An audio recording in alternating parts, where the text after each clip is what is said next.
Сотрудниками службы государственной безопасности сопровожден за пределы Республики Абхазия гражданин Российской Федерации Кобахидзе Отари Георгиевич, 1962 года рождения, въехавший в республику по паспорту гражданина России.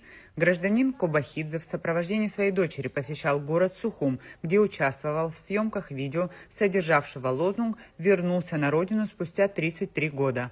После появления видео, вызвавшего широкий общественный резонанс, последовала незамедлительная реакция сотрудников СГБ, которые прибыли в Гагарский район, где находился на тот момент гражданин Кобахидзе.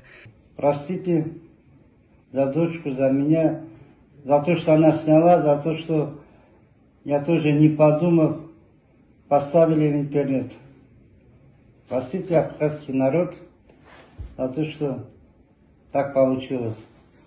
Ввиду того факта, что подобные видео оскорбляют патриотические чувства граждан Абхазии, а также во избежание конфликтных ситуаций, дальнейшего накала в обществе, Кобахидзе был сопровожден сотрудниками службы госбезопасности за пределы Республики Абхазия в Российскую Федерацию. В дальнейшем во въезде в страну гражданину Кобахидзе будет отказано.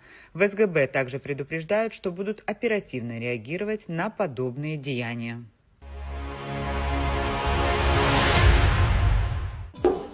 Отари.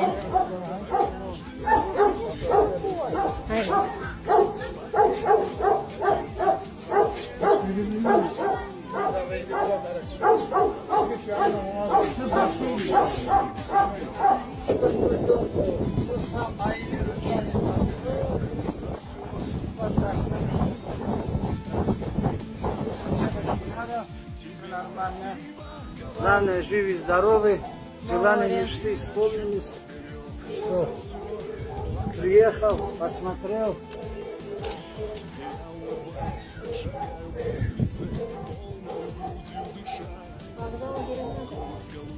Вокзала. Вокзала. А, да. Дедовна площадка, где танки.